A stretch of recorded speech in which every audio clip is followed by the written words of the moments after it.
السلام عليكم ورحمة الله وبركاته داوديال halkani waa xarunta dhexe ee muqbahayaha CNA Somali TV waxa la soo gaaray hadii aad nooga barateenan hawada idin soo marino war wixii naga soo gaaray dalka iyo dafaaca caalamka oo idin soo tabiyo anigoo ah Xasan Mukhtaar Waayeelka qodobada wararkeena aad ku maqli doontaan waxa kamid ah war degdeg ah oo haatan soo gaaray ayaa sheegaya in madaxweynaha dalka Gabon la afgambiyay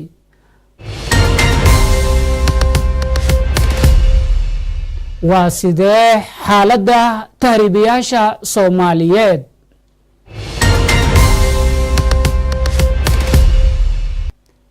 wasiiro heer federaal ah ayaa soo gaaray magaalada Baydhabo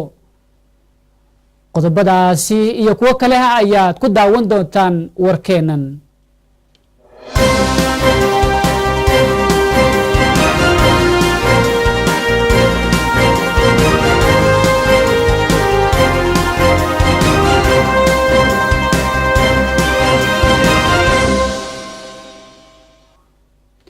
war degdeg ah oo haatan soo gaaray ayaa sheegaya in madaxweynaha dalkaasi Gabon ay afgambiyeen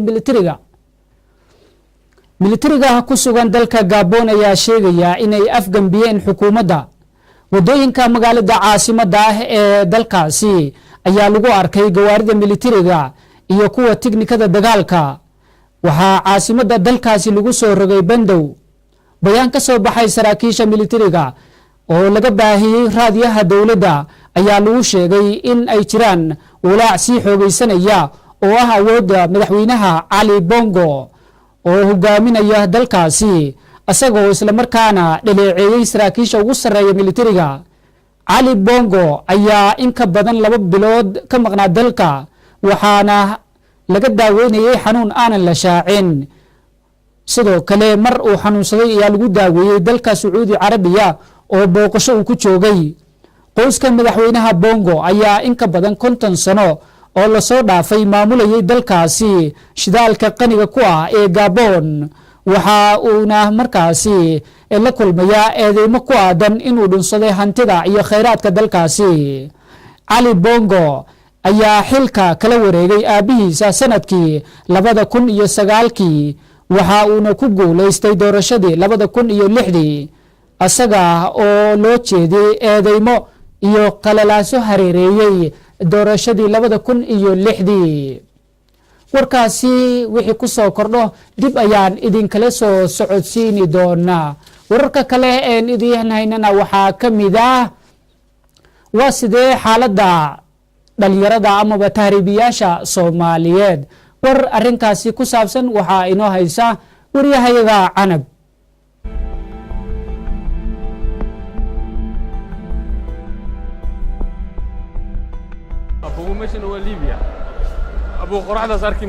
waa arrin dhibaatooyin badan la soo darsiisa waalidiin Soomaaliyeed oo qulubtooda saaxiib kala dhigta walwal iyo murugo joogto ah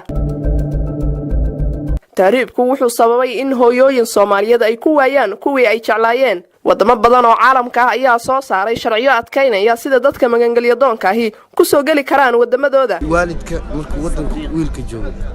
lacag ma siyaan ku shaqeysto laakiin markuu magafo soo galo ee lacag ka bixiyaan dhibaatada waa taas waalidiinta Soomaaliyeed waxaan dhiilaa waalid inta magafo uga bixin laayeen wadanka gudihiisa lacag ku siyaan wadamada qaarkood waxay dhawaanahanba ku hawlanayeen adkaynta shuruuciyada u yaala dadka soo galootiga ah ee sharciyada la siinayo halka dalalka qaarna ay sharciyadii kala noqonayaan dadka ay horey sharciyada deganaanshaha u siiyeen sharci kala noqoshada ayaa waxa asal looga dhigay nabadgelyo ka dhalata dalka ay markii horeba ka yimaadeen balse waxaa marba marka ka dambaysa sii kordhaya safarada ismiidaaminta ah ay dadka Soomaaliyeed ugu magaalada Baydhabo ee xarunta maamulka waa magaalada Baydhabona waxaa soo gaaray wasiiro ka tirsan dawladda federaalka Soomaaliya faafahinta warkaasi waxa inoo soo diray wariyahayga Cabdullaahi Xubi wasiirka wasaaradda gargaarka masiibooyinka xukuumadda federaalka Soomaaliya Xamza Sayid Xamza ayaa soo gaaray magaalada Baydhabo waxaana garoonka diyaaradaha Shaati Guduud ku soo dhaweeyay wasiirka gargaarka masiibooyinka maamulka Koonfur Galbeed Soomaaliya wasiir dowlaha wasaaradda qorsheynta Koonfur Galbeed gudoomiyaha degmada Baydhabo iyo gudoomiyaha gobolka hadal kooban oo wasiirka ka jeediyay qaybta nasashada garoonka ayuu ku faahfaahiyay socdaalkiisa oo u soo gaaray Baydhabo magaalada waxa ugu dambeysay maalintii dibadda hortay waxaan noqon waa safar ku wareeyay sababtan ugu meesha waa inaan ku duuliyo xaaladda gobolkan ku socono sababta waxa soo wajahan xilliga jilaalka xaruna madaxda aan dadku saan uga hadlayaan oo meel isla dhigi lahayn xaaladda barakacayaasha iyo xaaladda guud ee gobolka runta oo yiri sanadkan roob fiican ma helin deerka marka diyaar garooyaan ku jirnaa arrimahaas marka aan meeshaan u dhimid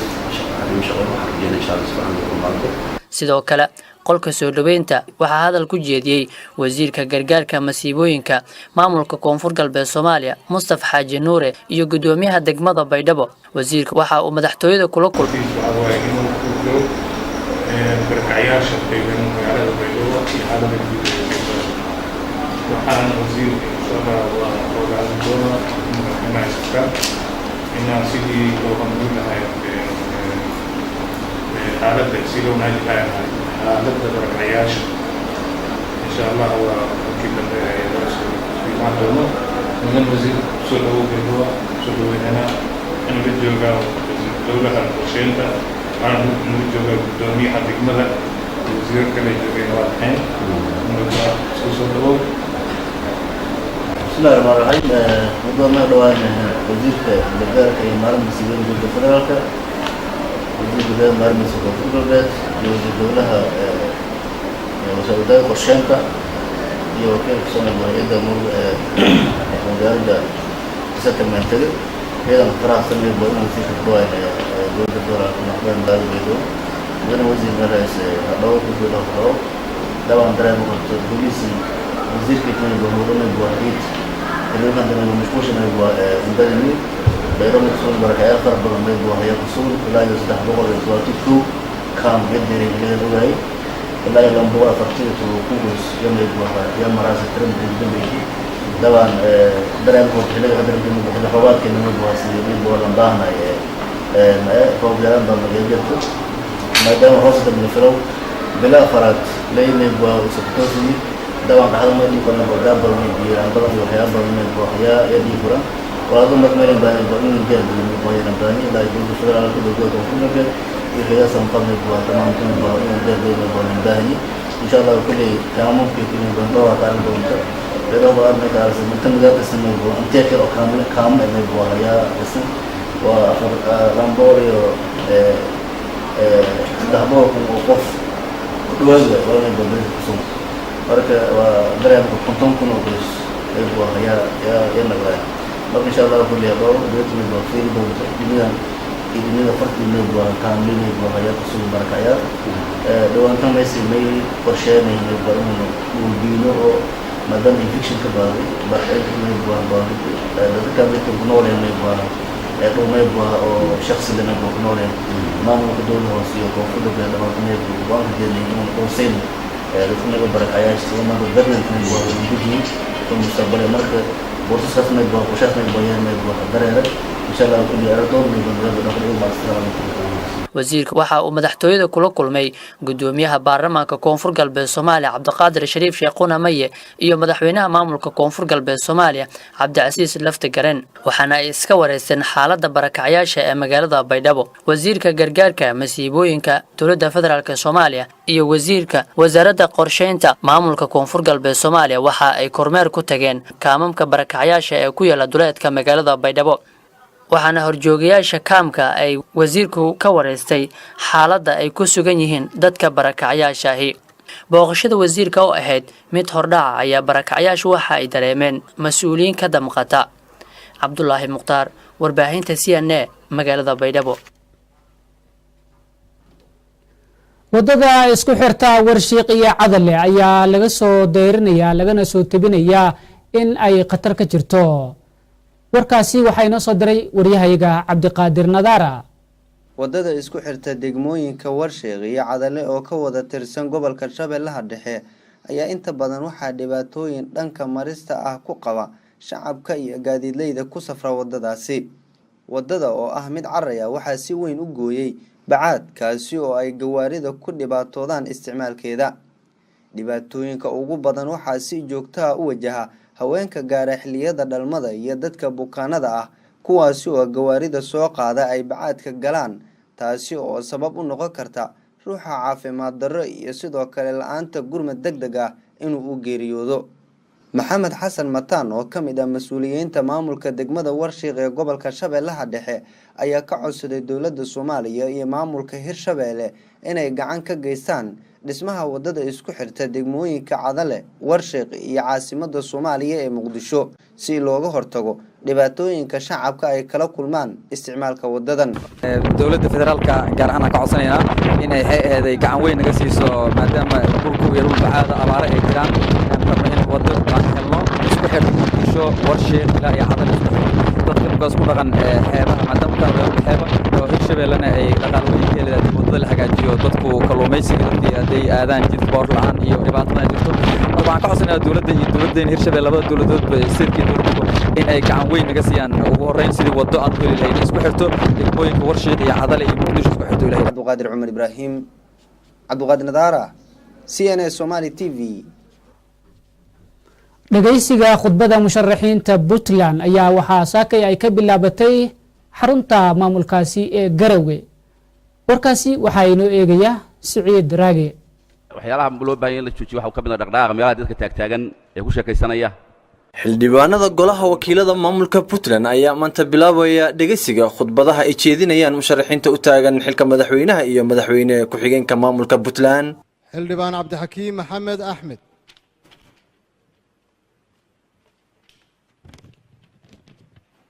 xildhibaan Cabdixakiim Maxamed Axmed. guddiga qabanqaabada doorashada Puntland ayaa sheegay inay diiwaan geliyeen 11 musharax oo doonayay inay loolan u galaan xilka madaxweynaha iyo 11 musharax oo iyaguna u taagan madaxweyne ku-xigeen kuwaasoo dhammaantood buuxiyay shuruudaha ku cad habraaca doorashada ee dastuurka maamulka Puntland loo cuskaday. talaadada bari ah ee taariikhdu ay ku beegan tahay 8 bishan ayaa lagu wadaa in magaalada Garowe ee caasimadda maamulka Puntland ka dhacdo doorashada madaxweynaha iyo madaxweyne ku-xigeenka Puntland oo hadda lagu guda jiro diyaar garowgii ugu dambeeyay. Siciid Aadan Raage, CNN Somali TV. ciidamada sida gaarka u tababaran ee magacooda loo soo gaabiyo NISA ayaa howlgallo ka fuliyay Shabeellada Dhexe. ciidamada sida gaarka u tababaran ee NISA ayaa howlgallo gaara ka fuliyay deegaanka Dugule oo ka tirsan gobolka Shabeellada Hoose ayaga oo burburiyay saldhig al-shabaab ay ku lahaayeen deegaankaasi. qoraal lagu soo daabacay barta Twitter-ka ee NISA ayaa lagu sheegay in ciidanka ammaanka ay habeennimadii 5tii bishii Janaayo ee sanadkan howlgallo qorsheysan ku qaadeen saldhig al-shabaab ay ku lahaayeen deegaanka Dugule. NISA ayaa sheegtay in howlgalkan lagu soo qabtay howlwadeen ka tirsan al-shabaab oo lagu sheegay inuu dadka baad ka qaadi jiray. lama shaacinin magaca iyo qofka lagu soo qabtay, hase ahaatee barta Twitter-ka ee NISA ayaa muddooyinkii ugu dambeeyay lagu soo qorayay qoraallo taxane ah oo lagu sheegayay in howlgalka ciidanka ay ka fuliyeen Muqdisho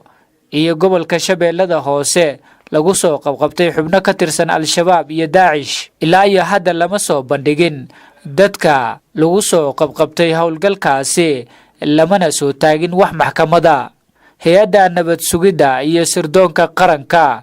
ayaa u dabaaldegaysa sanad guuradeedii 49aad ee ka soo wareegatay markii la aasaasay, waxaana sanadkii labaad u bilowday ayaga oo aan lahayn taliye balse kusimo leh, maadaama taliyihii hore uu iska casilay xilka, waxaana hawshii guud ee taliska hay-adda la wareegay taliye ku-xigeenkii hay-adda Fuad Yaasiin oo haddana kusima. daawadayaal qodobkaasi ayaa u dambeeyay wararkeenii oo faahfaahsan. qodobada wararkeena ugu xiiso badnaa ama ugu waaweynaa ayaa waxaa ka mid ah dhageysiga khudbadaha musharaxiinta Puntland oo ka soconaysa magaalada Garowe iyo wasiiro ka tirsan federaalka Soomaaliya oo soo gaaray magaalada Baydhabo. qodobka warkeena ugu weyn ayaa waxa uu yahay afgambiga dalkaasi Gabon ee madaxweynihii dalkaasi militarigu ay xukunka ka marorsadeen. daawadayaal intaasi waxay noogu dhan war wixii naga soo gaaray dalkii dafaaca caalamka. warka xilitabintan waxaad si toos ah uga daawanayseen xarunta dhexe ee muuqbaahiyaha CNA Somali TV. anigoo Xasan Mukhtaar Axmed Waayelka ayaa idin soo tabinayay ama idin soo jeedinayay. intaan warkankiisa xiga ku kulmayno sidaas iyo nabadgelyo.